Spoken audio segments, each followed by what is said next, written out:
Nest by P.D. Eastman. Mr. Bird was happy. He was so happy he had to sing. This is what Mr. Bird's song. I love my house, I love my nest. In all the world, my nest is best.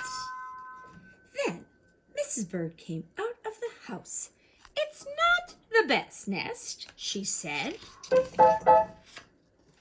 I'm tired of this old place, said Mrs. Bird. I don't like it. Let's look for a new place right now. So they left the old place to look for a new one. This place looks so nice, said Mr. Bird. Let's move in here. But somebody else had already moved in. So they looked at another house. This one looks nice, said Mr. Bird, and there's nobody in it. You're wrong, said Mrs. Bird. This house belongs to a foot. So they went on looking. I like this one, said Mr. Bird. It has a pretty red flag on the roof.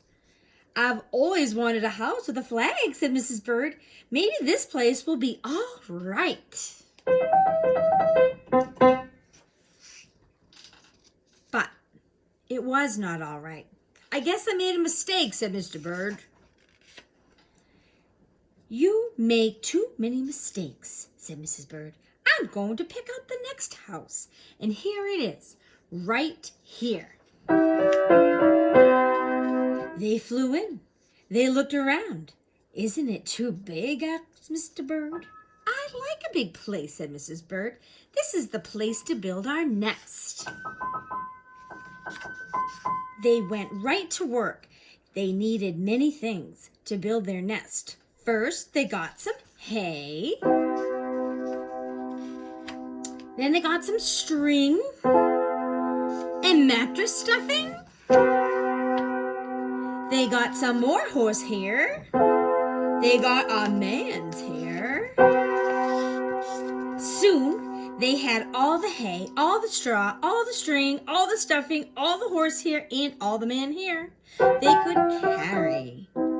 They took it all back to build their nest. Mr. and Mrs. Bird worked very hard.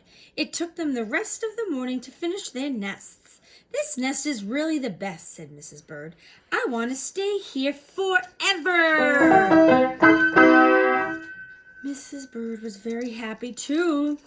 He flew to the top of his house. He sang again.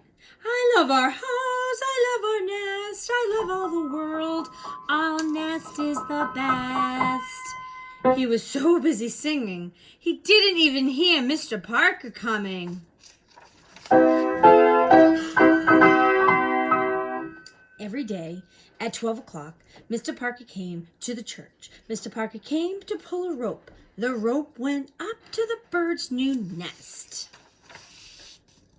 The rope rang the big, big bell right under Mrs. Bird's nest.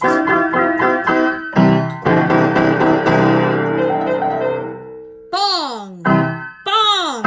Bong! Mrs. Bird got up there as fast as she could fly. Bong! Bong! Bong! Bong!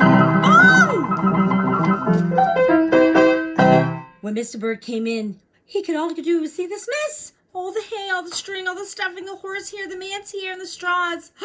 Where was Mrs. Bird? I will look for her until I find her, said Mr. Bird. He looked high. He looked low.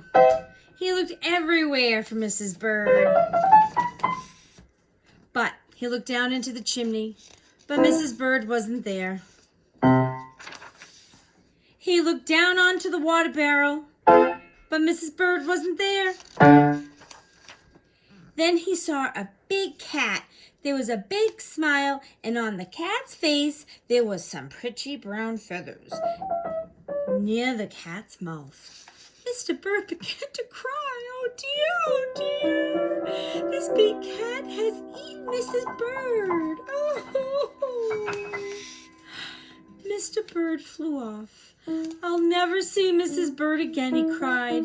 It was getting dark. It began to rain. It rained harder and harder.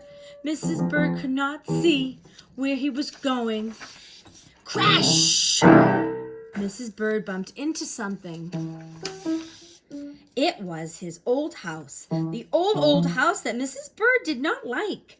I'll go inside, said Mrs. Bird. I'll rest here until the rain stops. Mr. Bird went in, and then there was Mrs. Bird sitting there singing, I love my house, I love my nest.